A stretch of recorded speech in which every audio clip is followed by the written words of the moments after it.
राजा वीरभद्र बड़ा दयालु शासक था, जो सचमुच जरूरतमंद होते थे उन्हें आर्थिक मदद देने में वह कभी सोच विचार नहीं करता था। जैसे जब कोई नया व्यापार आरंभ करना चाहता था या कोई अपने परिवार को लंबी तीर्थ यात्रा पर ले जाना चाहता था और कोई बहुत दिनों से रोगग्रस्त रहता था तो चिकित्सा के धन के लिए अभाव हो जाता था, तब वह निसंकोच उनकी मदद कर दिया करता था। आश्चर्य कि वे सभी राजा के पास वापस जाकर कृतज्ञतापूर्वक कहते थे, उनका नया व्यापार बढ़ रहा है, कि उनके परिवार ने अनेक तीर्थ स्थलों के दर्शन कर देवताओं के आशीर्वाद लिए हैं, अथवा कि वह अब रोग मुक्त हो गया है और जीवन निर्वाह के लिए काम करने योग्य है। राजा को यह सब देखकर प्रसन्नता होती थी कि समय पर दी गई उसकी मदद से वांछित परिणाम मिल गया है, लेकिन उसे एक बात का दुख रह गया। वीरभद्र का दूर के रिश्ते में एक चचेरा भाई था, वीरमूर्ति, जो बहुत गरीब था। राजा उसकी सचमुच मदद करना चाहता था, लेकिन वह व्यक्ति उसकी मदद से पूरा लाभ नहीं उठा पाता था। वीरमूर्ति एक अच्छा शिकारी था और भिन्न भिन्न विषयों पर कविताएं भी बनाता था और राजा को सुनाता था। राजा को कविता बहुत प्रिय थी। वीरमूर्ति जब भी आखेट से वापस आता या कविता सुनाता तो राजा उसे पुरस्कार देता था, लेकिन धन का उपयोग करने से पहले ही या तो उसे चोर ले जाता अथवा मार्ग में उसका थैला खो जाता। इस प्रकार वह हमेशा गरीब का गरीब ही बना रहा।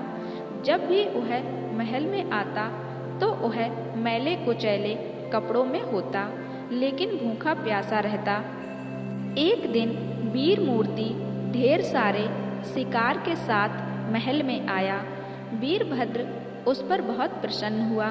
उसने अपने दरबारियों के सामने उसे पुरस्कार देना चाहा, इसलिए उसने उन सबको बुलाकर कहा, आप सब मेरे चचेरे भाई वीरमूर्ति को जानते हैं।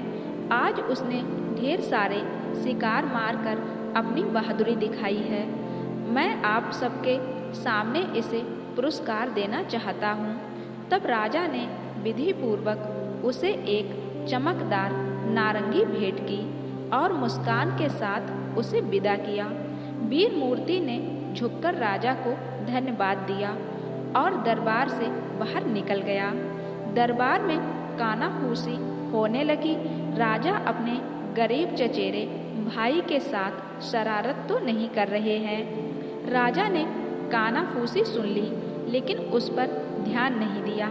ना तो चचेरे भाई को और ना ही दरबारियों को यह खबर थी कि पुरस्कार में दी गई नारंगी साधारण नहीं थी और उसमें मूल्यवान रत्न थे। वीरमूर्ति ने पुरस्कार के बारे में दोबारा नहीं सोचा। आखिर राजा ने दरबारियों के सामने उसकी बहादुरी की तारीफ की। उसके लिए यही बहुत बड़ी बात थी। मामूली नारंगी से यह कहीं अधिक बड़ा पुरस्कार था। उसे वह अपने थैले में डालकर घर की ओर चल पड़ा। मार्ग में उसे एक भिक्षु मिला। उसने अपना कटोरा उसके सामने बढ़ा दिया। वीरमूर्ति के पास पैसे नहीं थे, इसलिए उसने थैले से नारंगी निकाली और भिखारी के कटोरे में डाल दी। तुम्हें भूख लग रही होगी, इसे खा लो, यह कहकर वीरमूर्ति चलता बना। भिक्षु यह देखकर आश्चर्य करने लगा कि नारंगी असामान्य रूप से भारी है। वह बहुत चमकदार थी, इसलिए उसे राजा के पास ले जाने का उसने निश्चय किया।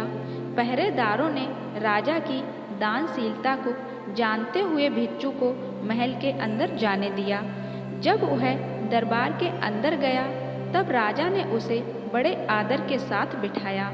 भिक्षु ने सुनहली नारंगी निकालते हुए कहा, महाराज कृपया इस गरीब भिक्षु का उपहार स्वीकार करें, किंतु इसके साथ मेरा आशीर्वाद है, चिरंजीवी भव।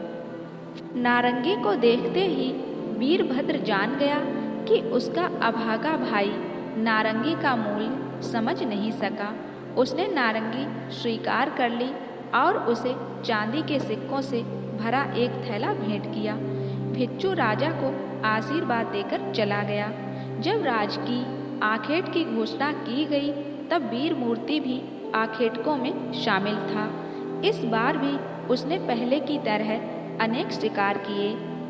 राजा ने पुनः उसे पुरस्कार में नारंगी दी। वीर मूर्ति ने सोचा कि यह दूसरी नारंगी होगी, इसलिए उसे वह थैले में रखकर दरबार से बाहर चला गया। मुख्य द्वार पर पहुंचने से पहले उसे एक दरबारी मिला। वह पान चबा रहा था। क्या तुम्हारे पास और अतिरिक्त पान है? वीर मूर्ति ने पूछा। उसने पान के बदले दरबारी को नारंगी दे दी। दरबारी ने दबी हंसी के साथ उसे स्वीकार कर लिया। वह जानता था कि उसे वह क्या करेगा। वह तुरंत राजा के पास गया और उसे नारंगी देते हुए बोला, यह आपके चचेरे भाई ने मेरे पान के बदले मुझे दिया है। आपने उसे यह 2 बार दी, लेकिन उसने संभाल कर अपने लिए नहीं रखा। महाराज, उसे मदद करने का कोई फायदा नहीं। वह जिंदगी में कभी कामयाब नहीं होगा।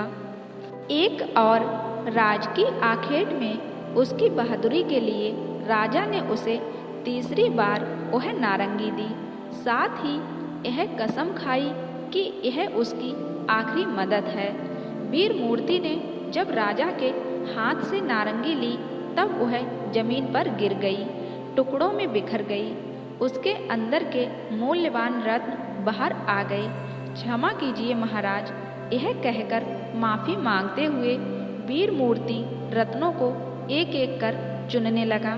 साथ ही वह चकित भी था। उसने राजा के चेहरे की ओर देखा। राजा ने मुस्कुराते हुए कहा, मेरे भाई, तुम्हारा भाग्य खुल गया है। जब भी मैंने तुम्हें मदद करने की कोशिश की तुम करीबन इनकार करते रहे। तुमने नारंगी दूसरों को दे दी, अब तुम धनी बन जाओगे। राजा वीरभद्र ने उसे इतना सोना देकर विदा किया जो उसकी जिंदगी भर चले।